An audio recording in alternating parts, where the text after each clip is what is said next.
Good, beautiful morning, yogis.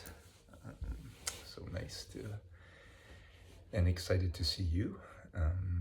And thank you again for listening, watching this.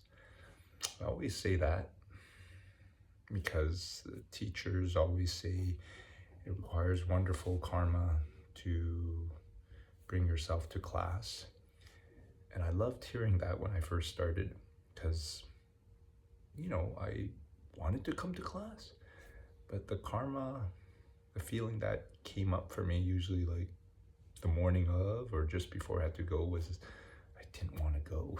It was funny. I just be like thinking, oh, what could I be doing instead? Or, yeah, this isn't the right time.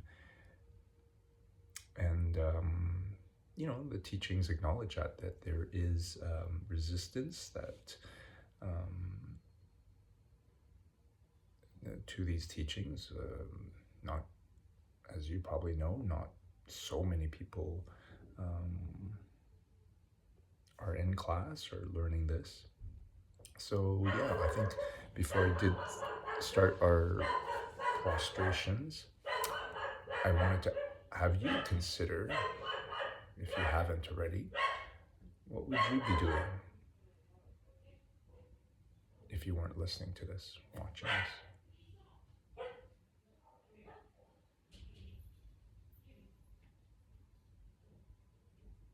Yeah. I feel quite blessed that I know, I played tennis yesterday, so I'm taking a break today. But yeah, there's some month-end work I'm supposed to be doing that I'll do after. But I do feel blessed that there, as I said, I don't feel resistance to sharing this and teaching this now. Because I guess maybe the bigger question is, if you've been listening to this for a while, here's a regular student who sometimes comes in, sometimes walks out. That if I wasn't on this path and didn't spend all this time I did doing the homework, reviewing it, studying for the next one, now preparing to teach these classes, what would I be doing? I would say it would be one of the sufferings that we humans have of wanting more. Just went away, and yeah, I had the feeling while I was away, like, if I could stay longer, it is definitely a wish to not just go away for 2 weeks. It's quite nice in that way. But I wanted to be away like a snowbird for a few months, somewhere other than beautiful Vancouver here. Just because, when you're away and you have a limited time, you feel like you gotta always be on the go, try new things, and it actually does get a bit tiring. Your fun-filled days get quite packed, right? But to kind of enjoy that over time, like you are in beautiful Vancouver. You don't have to go to Stanley Park, go to Whistler, go to Lynn Valley, like do all the sites and like back to back. You can have a day off and, watch a movie, read a book,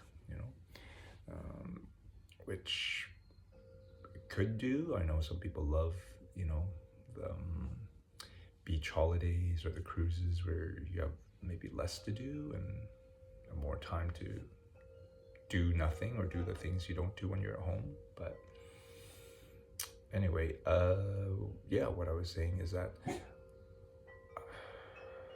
if I wasn't on this path, I could see myself having the midlife crisis, the stereotypical middle-aged male, I'll just say, I can't say for females what it is, but for males, of wanting a new sports car, or though I not big on a lot of other toys. I definitely know friends of mine who have, gotten more toys, electronic or recreational. Perhaps, yeah. I'd hope to say I wouldn't have been looking for something outside my marriage, but I can understand why other males may. And yeah, I am so glad that these teachings have come at the right time. So I'm hoping you feel that gratitude, because as we do the prostrations to start the class, that is what you should have in mind. What are you thankful for the teachings for? What have they helped you with? All right, so let's do that. For your body, speech, and mind. And you can do a full prostration, coming onto your belly, lifting your arms and legs.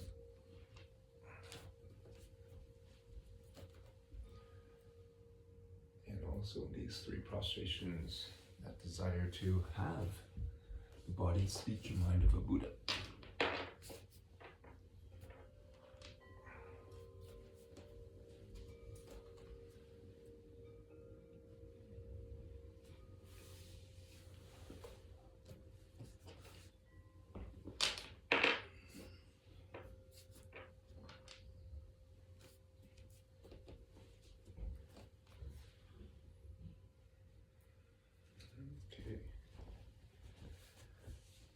And so before we do the opening prayers, I kind of had a similar thought,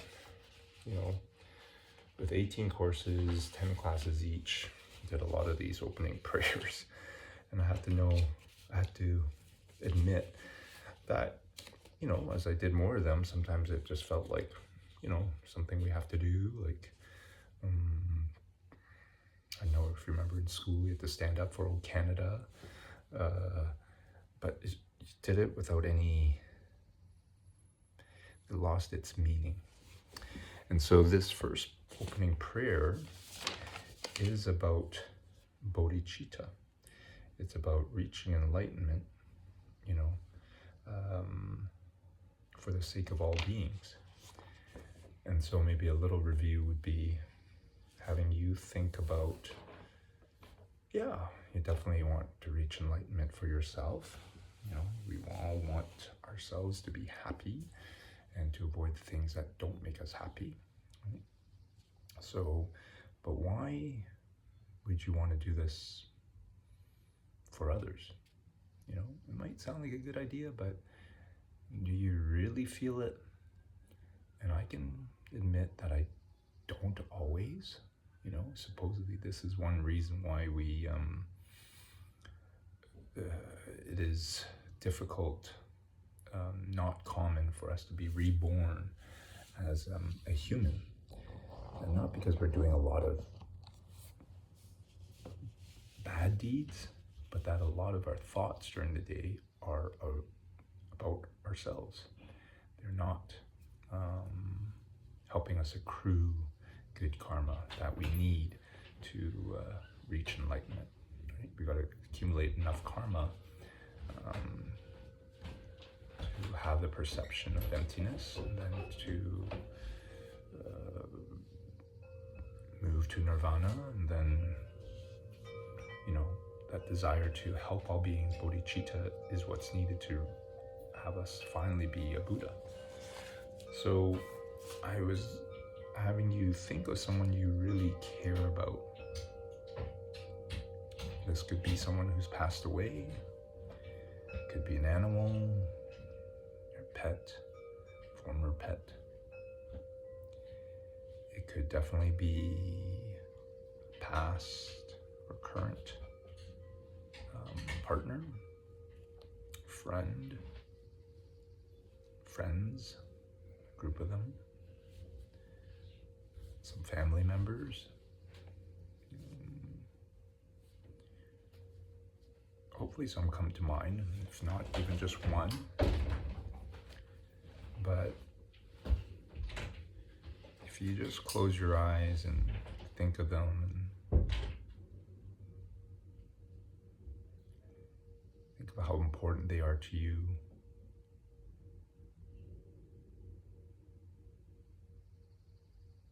and what you would do if they reached out for help, if they needed you. Your time, your energy, even your finances. They're really in dire need. They're suffering.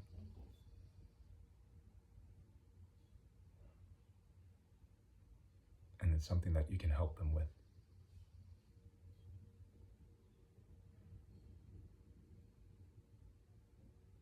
And it's your day off.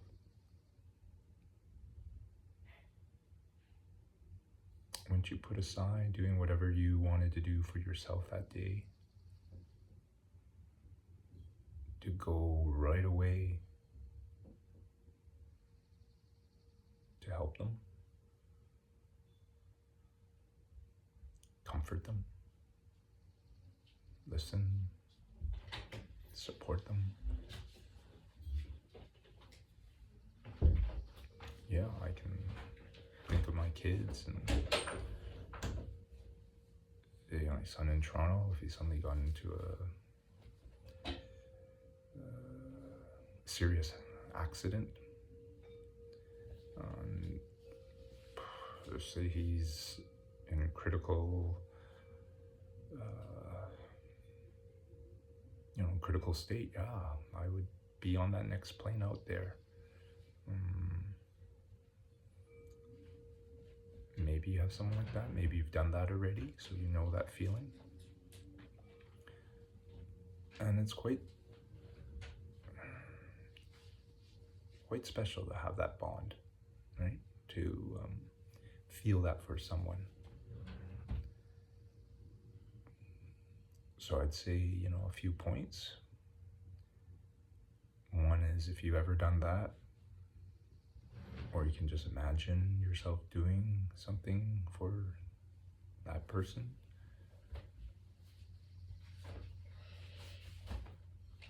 You'd realize you probably wouldn't feel or worry about the suffering, the pain that you might be going through. Anything annoying would seem minor. Your own needs are secondary.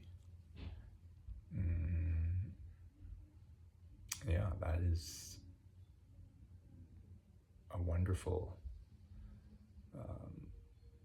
power of thinking of others, helping others, that you're not focused on yourself, that you're not focused on what else do I want to eat or to do, to think. Not me, right? The source of all our suffering, they say. Let out the student who is maybe thinking about me. Yuki John.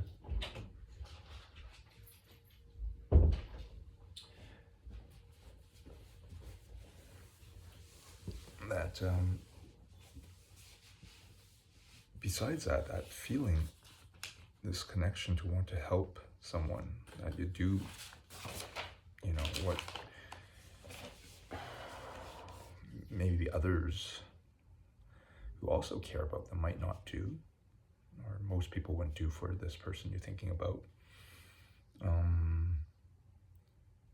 Shows how selfless you can be for someone you care about.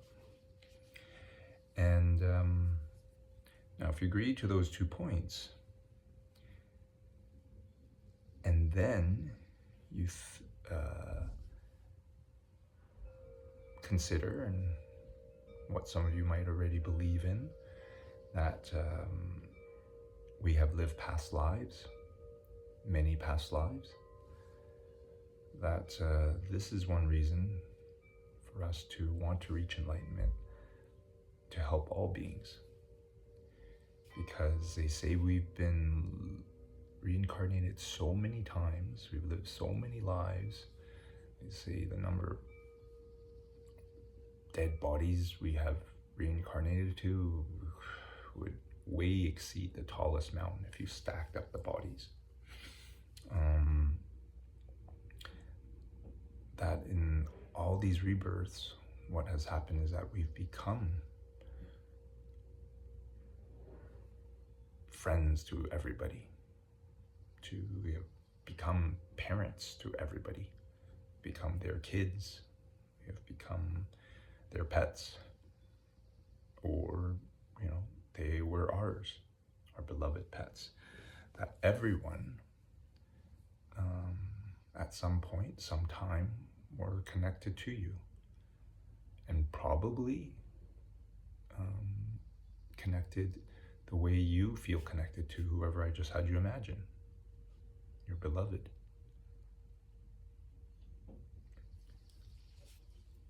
So, though obviously you may not feel this for everybody,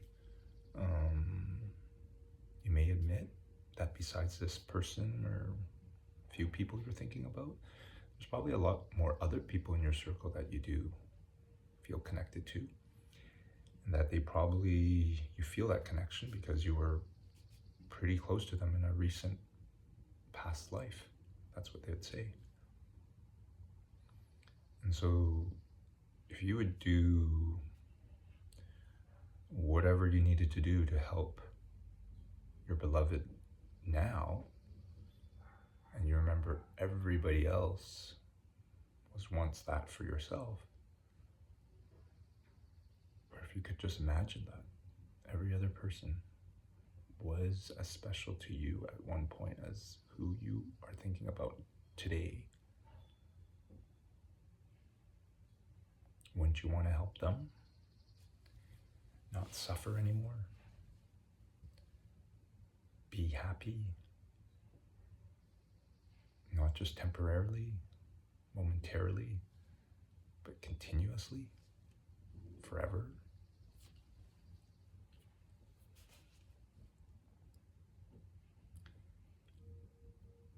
Isn't that the best way you could really help them? They no longer will get old. They say when you visualize the Buddha, you're visualizing him in his late teens, at the point where you're most beautiful, alluring, lustrous, whatever. Wouldn't you want to help the person you love, care so much about, not just in a temporary way, but in a permanent way?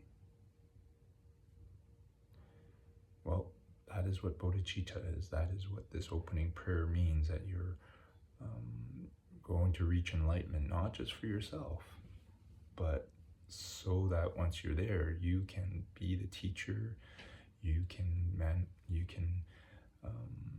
manifest as whoever is needed for them to move along the path to reach what Buddha has.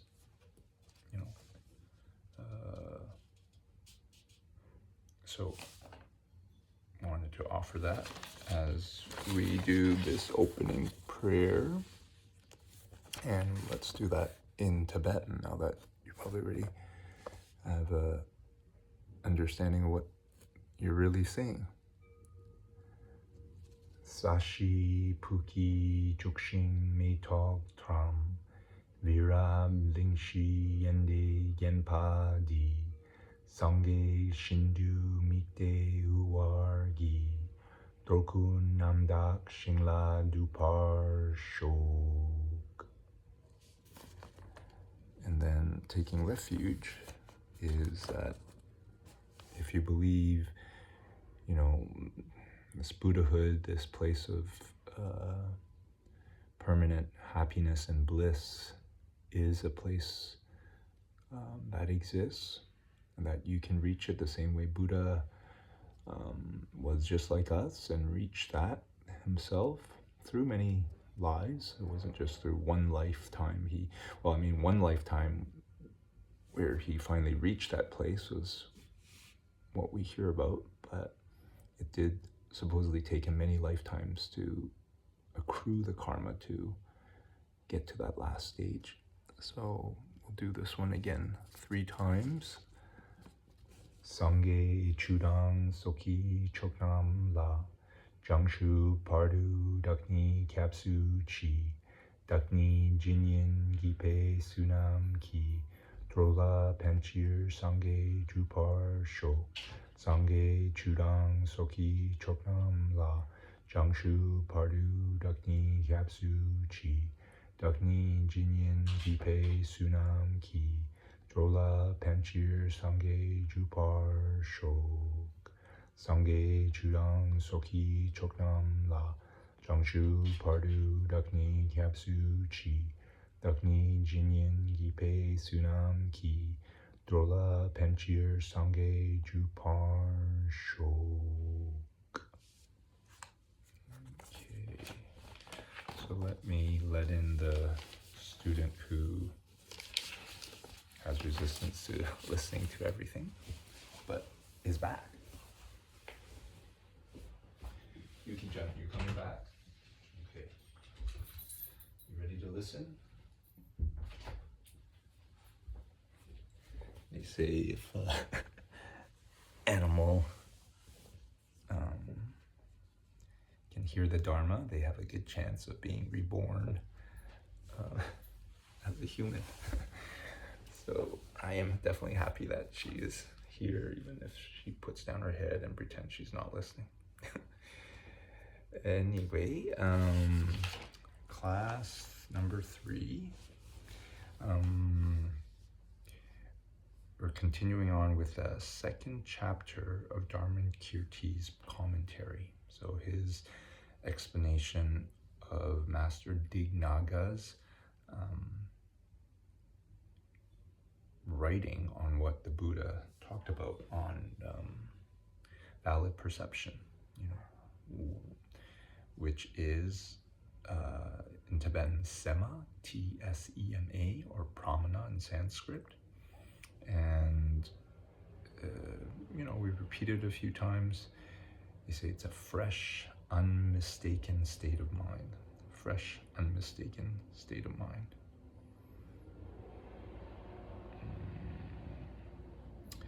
And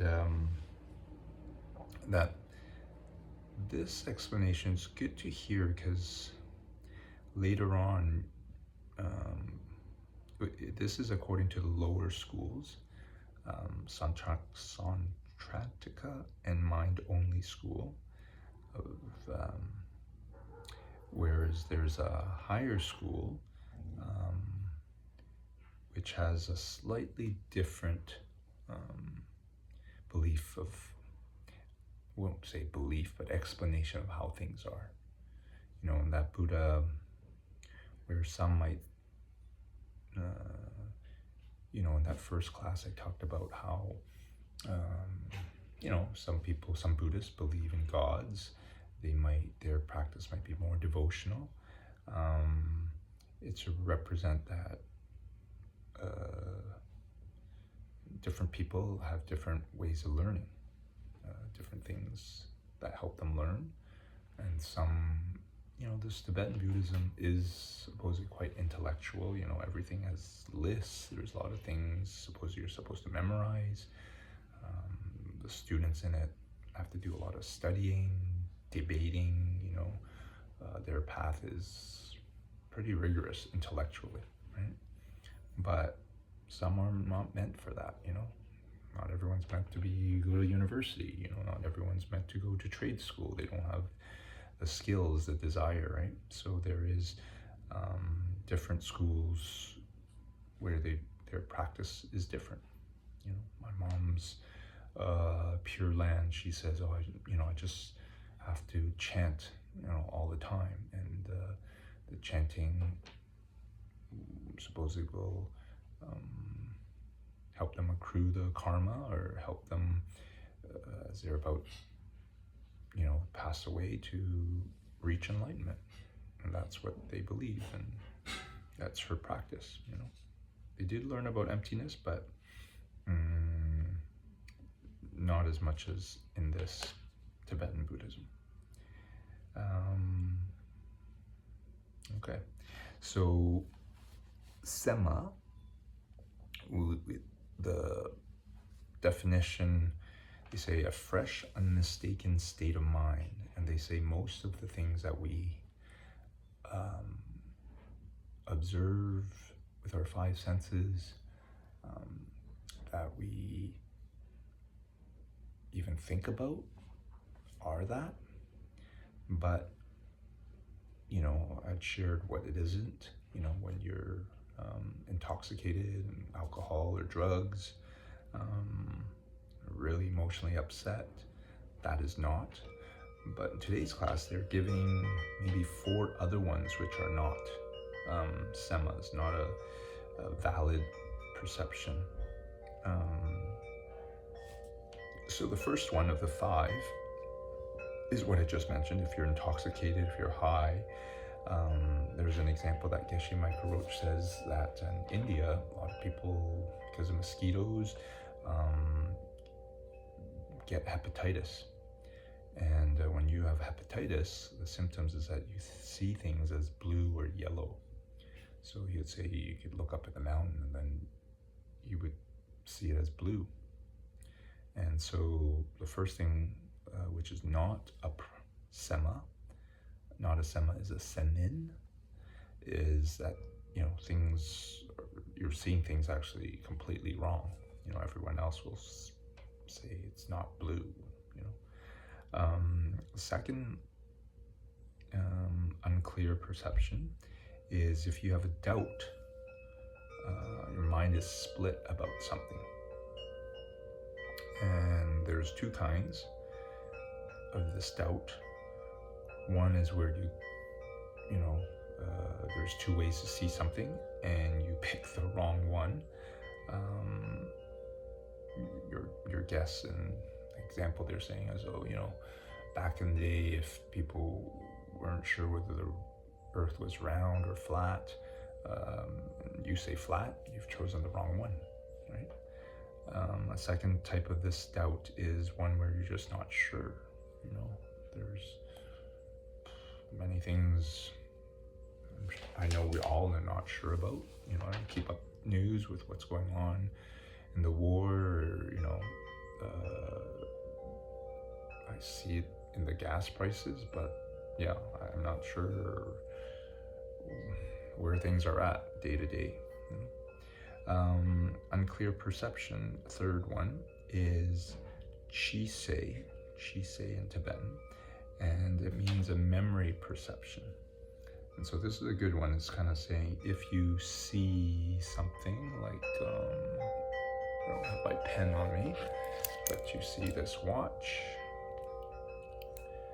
and I put it away, and I ask you, what do you remember about my watch?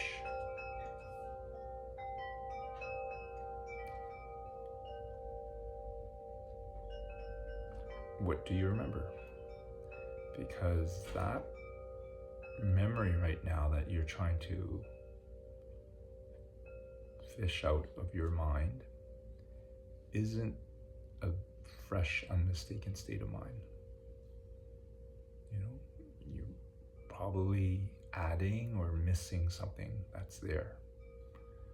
And this is a good one because, a lot of our thoughts in our mind, I would say, are this, right? You're thinking back on memory of something in the past. Was it completely true?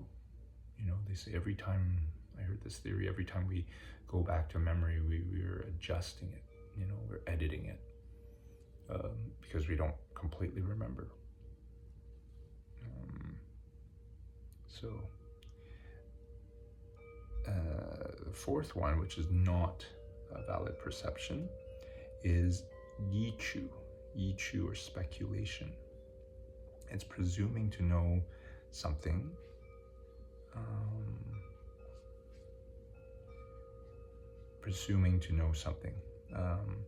and this example, they say, happens to a lot of us in what we assume about others. Some of you have met me or know about me, or maybe have heard some stories. I'm sure you have some assumptions about me, some of which may be true and some of which are not. I remember a good university friend of mine. We didn't spend a lot of time, but we hung out. We had a group, and we'd always get together for birthdays and play games. And after going away to Vancouver, I'd come back in the summer and get together. And I remember her saying, Hogan, you seem so calm now. Or another friend's like, oh, you seem so mature now. And yeah, I could say it's partly true. At other times, I wasn't really calm. And, for the persons that I was more mature, I always thought I was mature. But, when we get together, you act silly, you're having fun. So maybe that's who I was. But yeah, we do this a lot, don't we? Something I say or do will spark an assumption about me for you, and you for others. So something else we also do a lot. So the last one they're dividing it into is nang lama gepa. It appears to you, but you're not certain about it. You don't have certainty about it. And this example they use, they would say, the example Geshe Michael Roach was saying, like kids watching TV or their screen time, they're really focused. And mom yells at them for dinner, come for dinner. The kid might not know what was said, didn't hear the word dinner, come, turn it off, but just heard a sound. They say another example would be like a cat looking at a mouse hole, like super focused. My dog looking out the window, and it thinks it sees a squirrel, mouse. That same kind of focus. I could be calling it and just it kind of responds, but it doesn't really. So these last four, doubt, having to recall something from memory, presuming to know something, not completely clear in what you heard, saw. A lot of our perceptions are like this. And so if you agree with that, which is true, I would say, now that I got these examples, it's a good reminder of what the Buddha says, that unless you are a Buddha, you should not be judging others. That if we do, we shall fall. We shall fail. If you supposedly judge a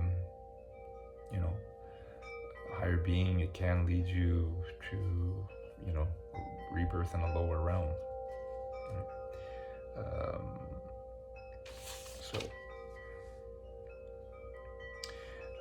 So in the higher school, what they will actually say is, and I've talked to you about, the need to see the direct perception of emptiness, not just to understand it like, oh, this is a pen, this is a watch. It's not really a watch existing out there. It's us projecting watch onto this, that the higher school will say that everything we see is not a valid perception, because the higher school is saying everything we project, everything you're seeing now with me, if you're watching it or you're listening to it, smelling something, close your eyes. Tasting it, keep your eyes closed, see what you taste in your mouth.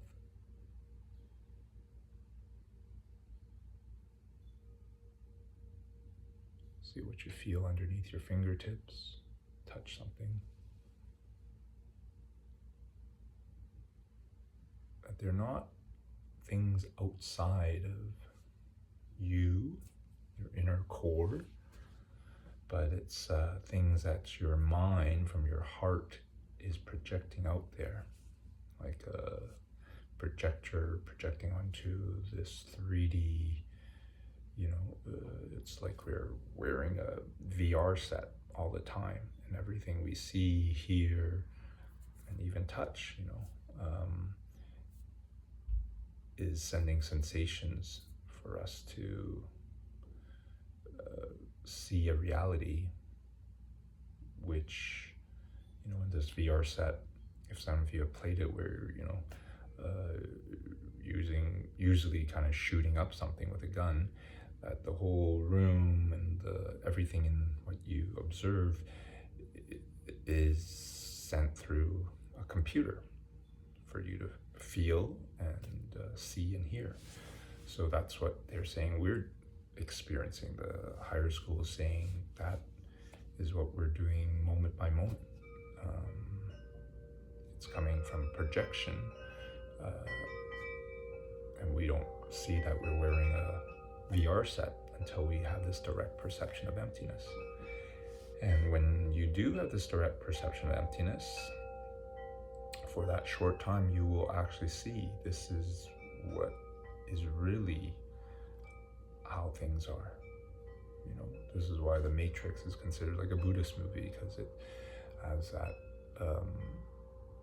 if some of you haven't watched it, please do, but I don't think I'm spoiling it by saying, to remind you that there's that scene where supposedly us humans are just providing energy for the machine with our body heat, like cocooned up, living our reality, doing whatever, when we're actually just stuck in a bubble emitting heat to chart for this machine, right?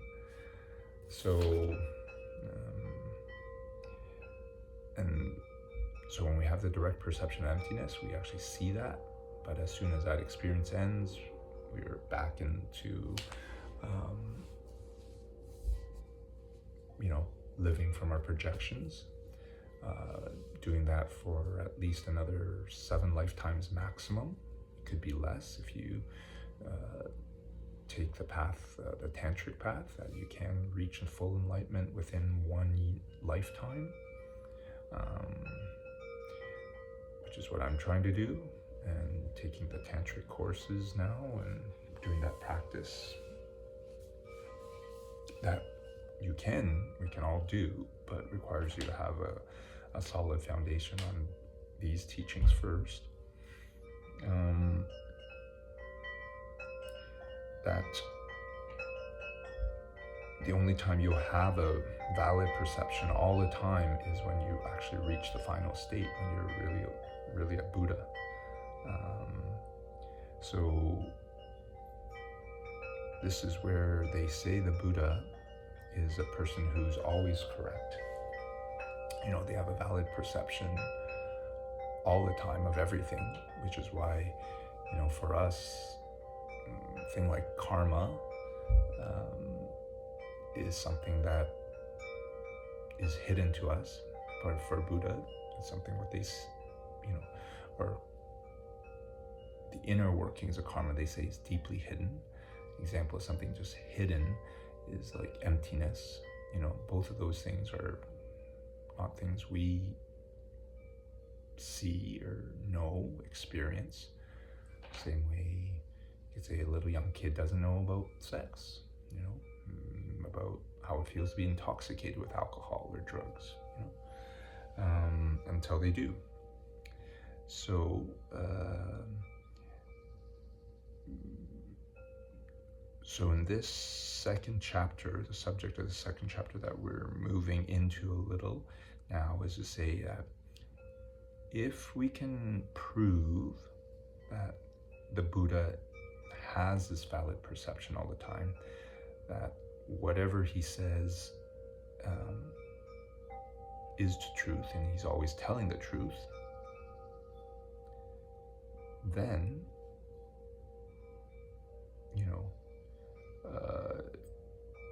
we can consider, what he says to be something that we can believe in. So remember that, for us to have a valid perception, it's something either we can see, hear, touch, feel, taste, with our five senses, or think about directly, not in the past. But another way for us to have a valid perception is that if we can figure it out through our reasoning, or base it on an authority that will tell the truth all the time. Like, imagine, maybe our parents are not good examples, but I'm sure, some parents have told the kids the truth from the start. Maybe that's what they've committed to. For a child, then they believe what their parents say, maybe at a young age, until they find out their parents don't always tell the truth. But if we agree that is one way for us to have a valid perception, and we can prove that the Buddha fulfills this, then we can believe what he says about nirvana. We can believe what he says about emptiness, the direct perception of emptiness, Buddhahood, and this path to get there,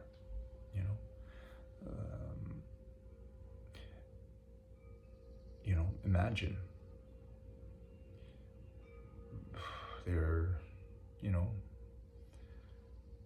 imagine if there was someone,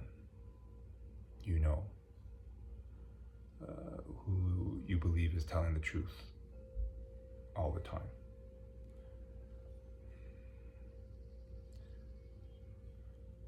I think for me, the example that might pop up is, Dalai Lama.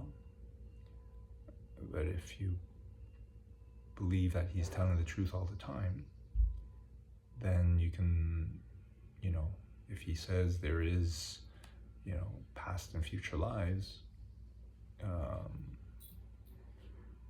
then you can consider that to be the truth. I guess that is why so many people believe Jesus. They thought he was that authority that would be telling the truth all the time.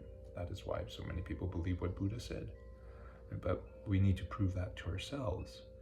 And it is important, because you could say, yes, I believe you, same way people can make a marriage vow, and say, yes, I will love you, be with you for the rest of my life. But maybe you may not do that. But that if it becomes something that's in your mind,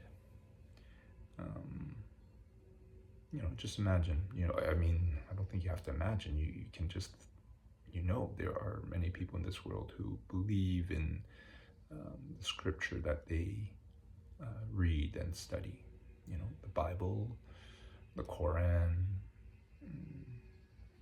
Buddhist scriptures, and then they will follow and do what it says.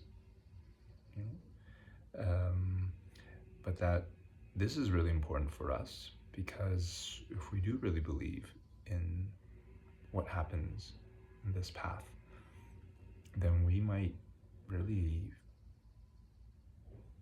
suddenly choose to do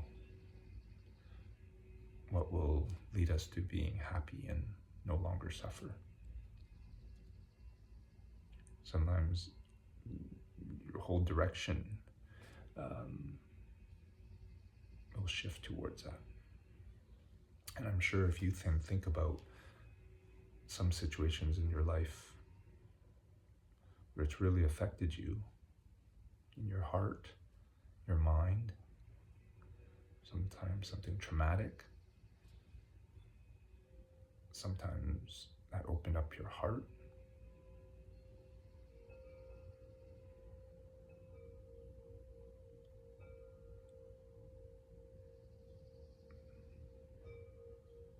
I can think of, one of each.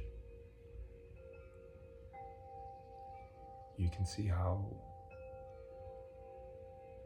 some of those,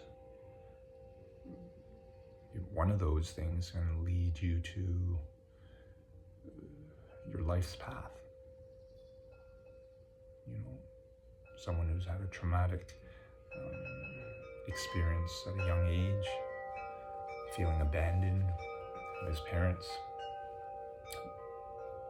being left at a boarding school, which he agreed to go because of 1 week of fun orientation activities, but then was stuck there, I don't know, for a week or 2 weeks, just could come back on the weekend,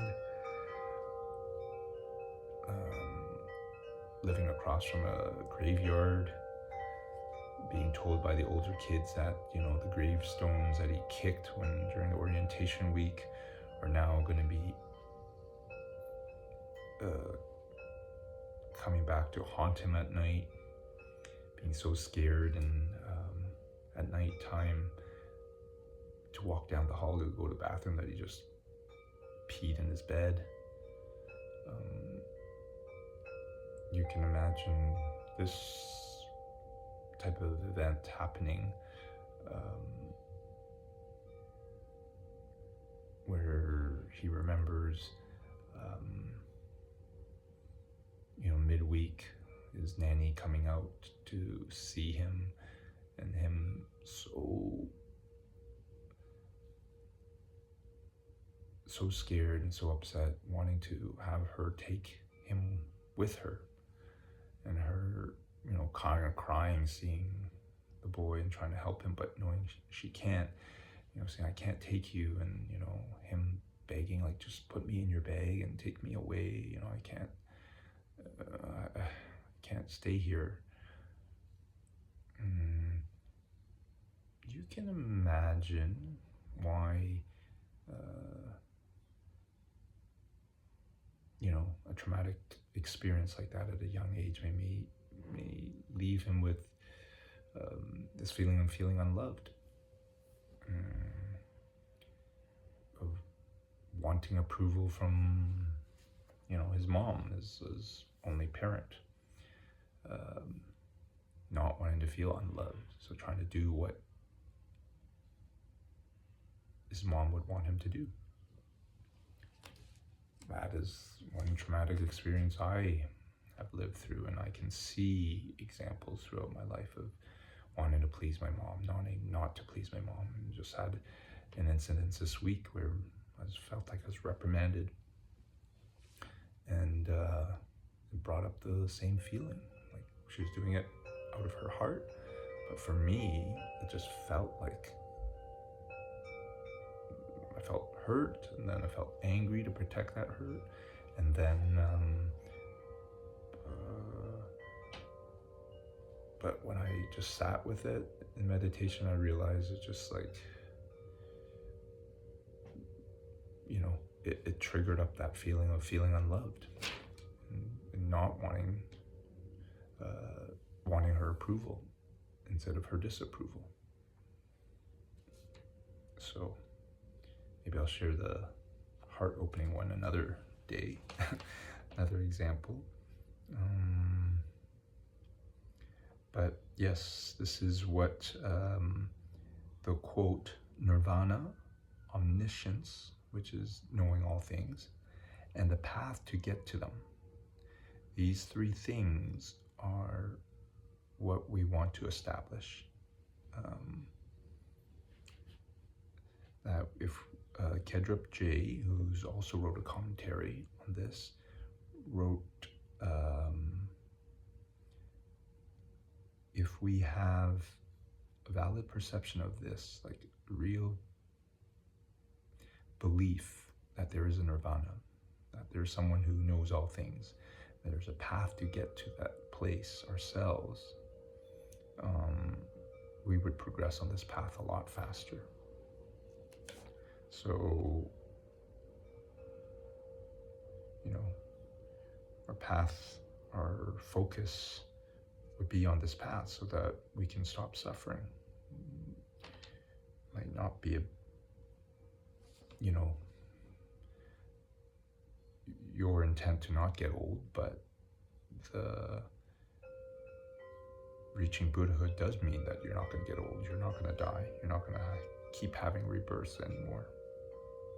This is the whole purpose of Buddhism, this course, not just to temporarily make us feel better, not to meditate just so you can feel peaceful, or to act morally so you can be nice to others, but to just get out of this whole cycle.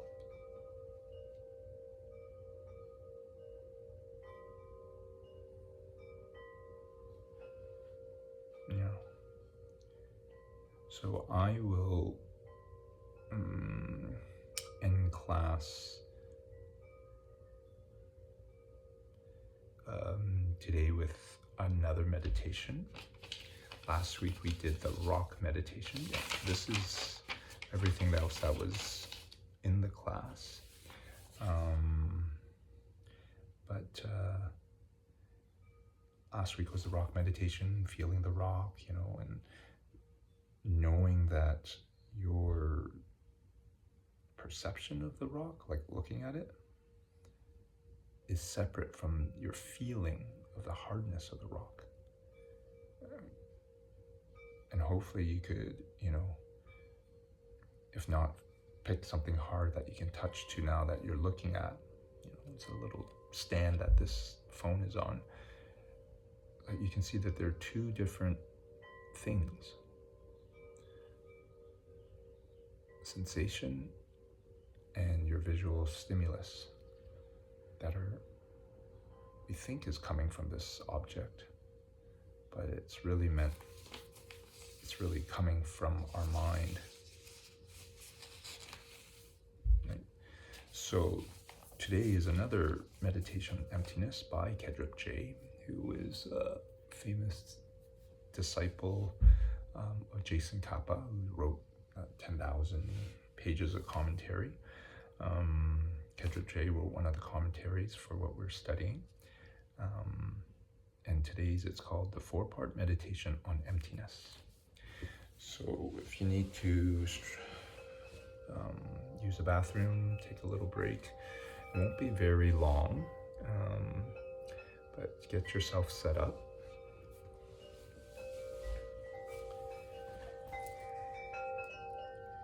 And then start in finding your meditation position. Starting from your legs again.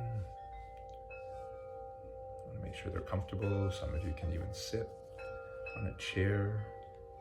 If you lie on your back, make sure it's not when you're really sleepy, because that can lead to that.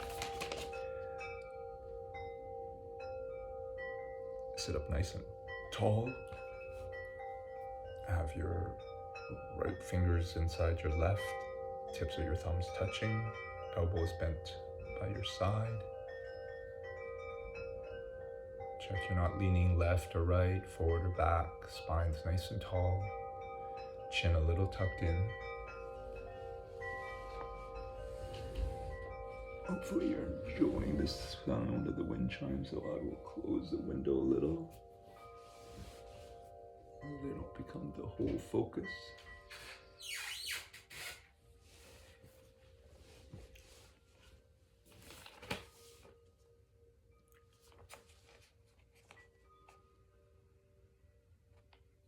As you feel your legs connected to the earth, you feel your upper body reaching up to the sky.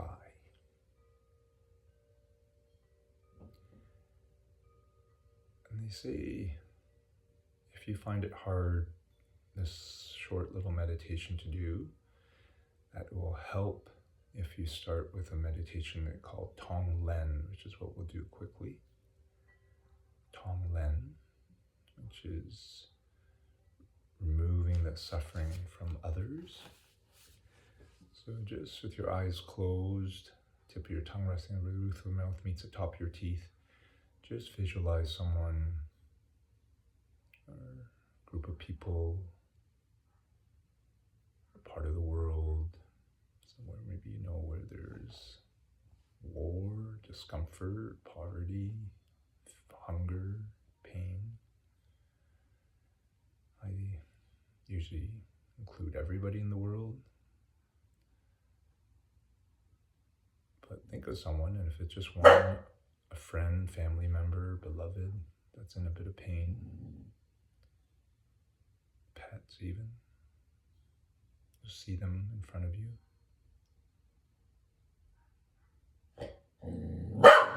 Yuki, come.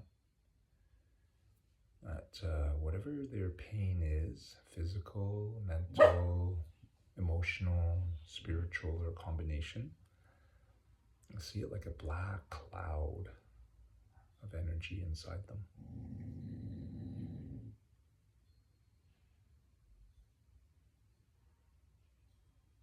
That's what's causing their discomfort, their suffering.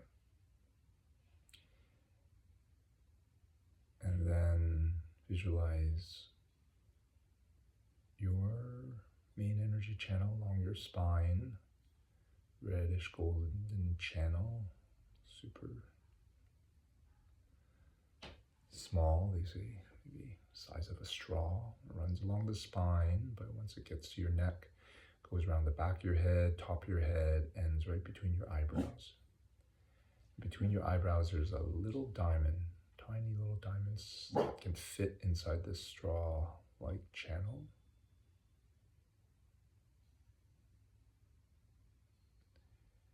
And you see this diamond move up along the top of your head, down the back of your head, and resting right at your heart where there lies a red rose. This diamond representing wisdom, this heart, this rose representing compassion. When they meet, a powerful source of energy like the sun. Our connection creates this connecting wisdom and compassion. And so how you're going to help them is to draw out this cloud, black cloud of energy. Breathe it into you. When it reaches your heart center, this source of sun, light, energy will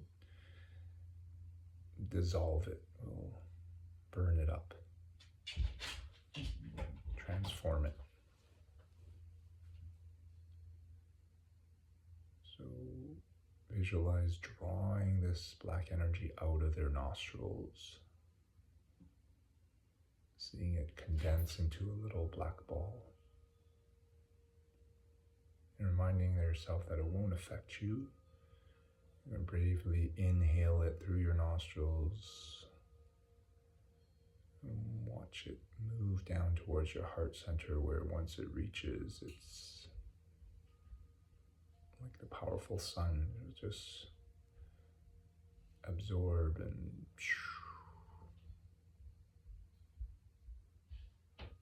gobble it up without it affecting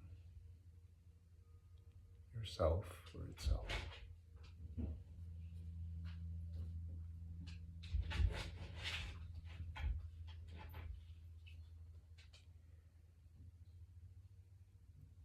And then you're going to offer a few gifts to this person, group of people.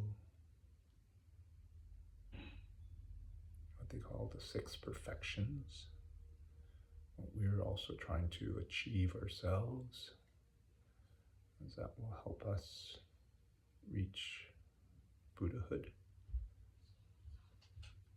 Seeing that you offer them this gift of generosity,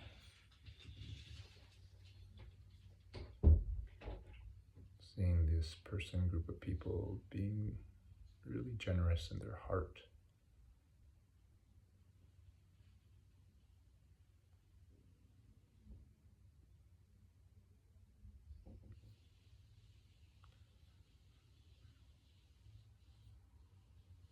generous with their time, their energy, finances, not just to those they care about, but to all. Share with them the gift of kindness. This they mean more specifically, gift of morality. That they're not doing any of the 10 misdeeds, killing, stealing, sexual misconduct, lying, dividing up people, saying unkind words, harsh words, just gossiping, talking about unimportant things, coveting others, people's things, wishing people badly, or not having the belief in the karma and emptiness, past lives.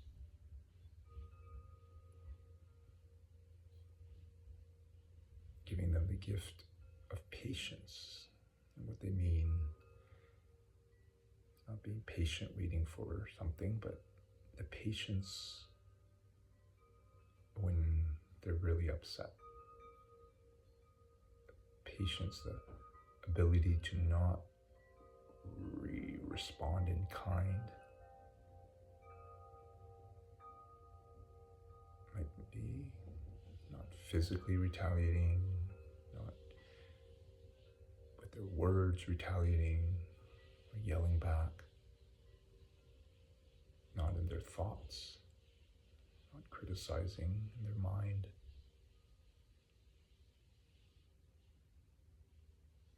Give them the gift of joy of doing good, they say, of helping others, seeing them feel good as they help all those around them, giving them the gift of meditation, concentration, a quiet mind, ability to sit and meditate.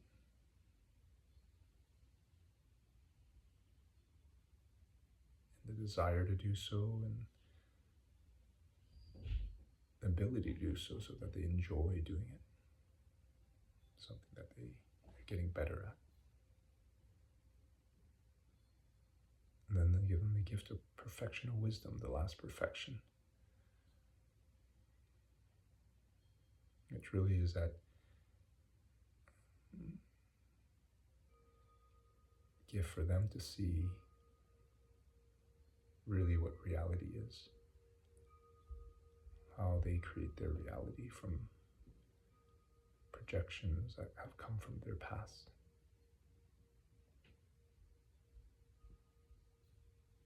And that they see this directly, so that they know beyond doubt that they are living a life not with valid perceptions, that they are like wearing a VR headset.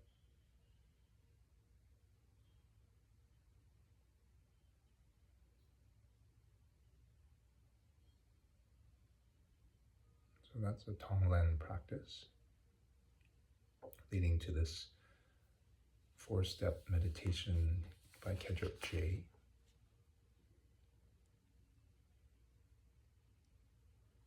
So in your mind, without opening your eyes,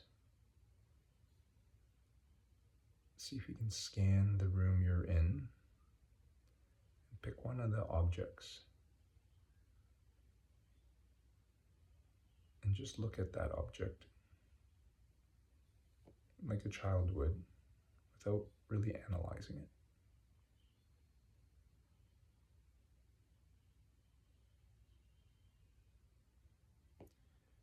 Now become aware of how you naturally feel, or the feelings that come from viewing this as outside of you. It's not part of you.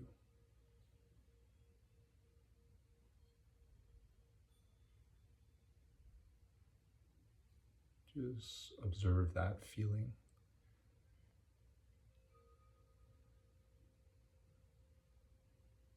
That perception you have that this is not you, this is not part of you, this is outside of you, this object.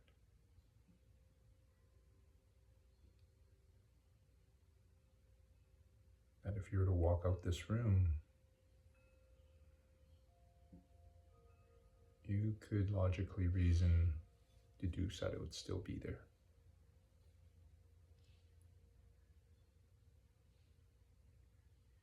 This is our default. This is the way we see how things are self-existent.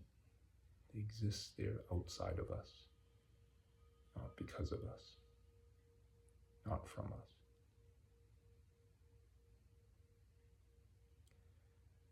So the correct view to see this object, they call it dependent origination,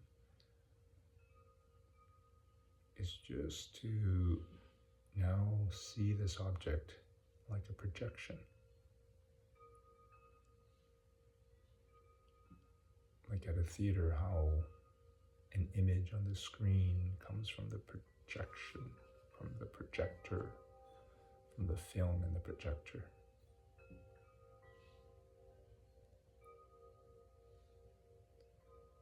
Whatever you see on this imaginary screen exists not from the screen, but from a projection. So this object actually comes from your mind, your projectors in your heart center, your mind.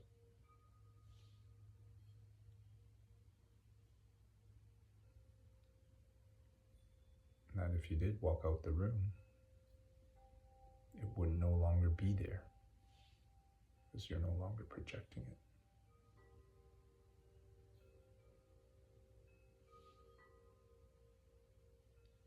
This last step is the one that can be a little tricky. Do your best to come back to it.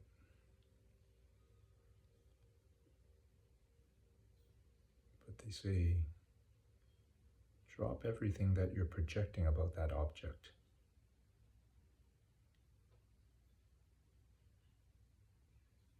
Just cancel your projection, see what's left.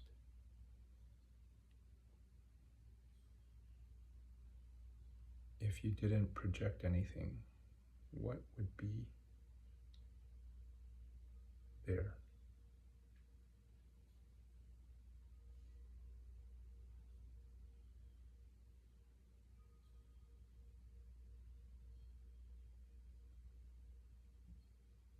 If it's hard to see what would be there, go back to the previous step of how you see it projecting from your heart, your mind, this object, the shape, the color. Drop that and see if you can stay in that space just for a little longer.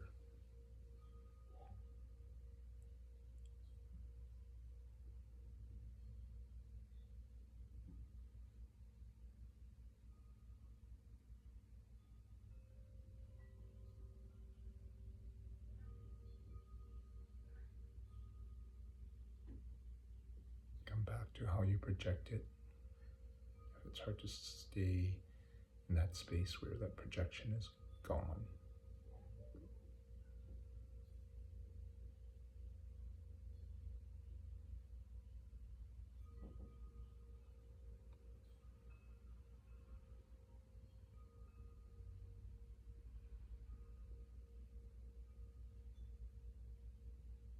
once more.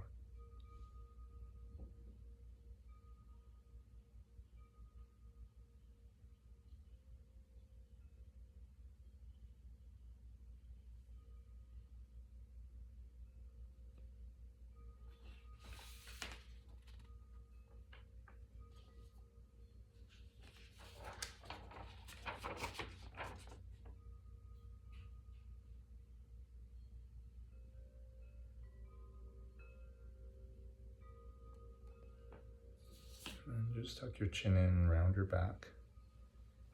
Gently move your spine back and forth, side to side if you need, or big circles.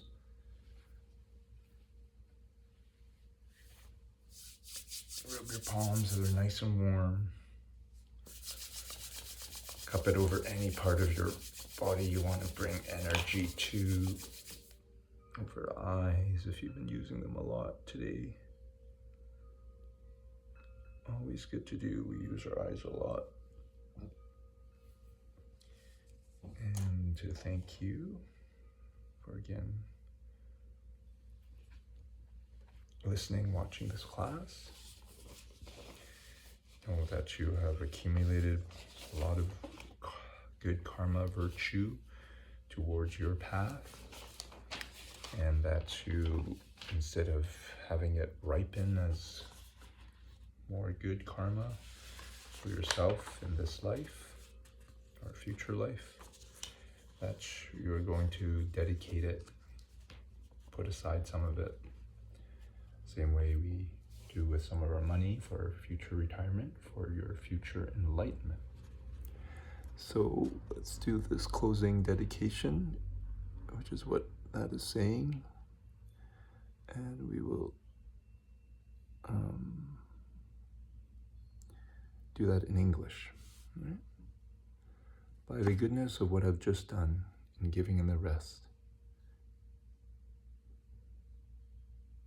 may all beings complete the collection of merit and wisdom, and thus gain the two ultimate bodies that merit and wisdom make. All right. And shake out your legs before we do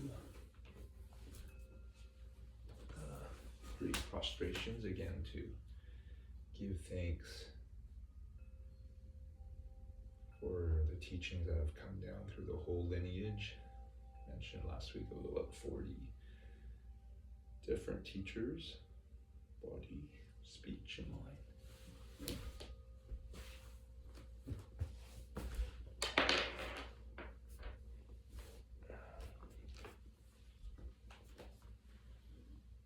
Body, speech, and mind.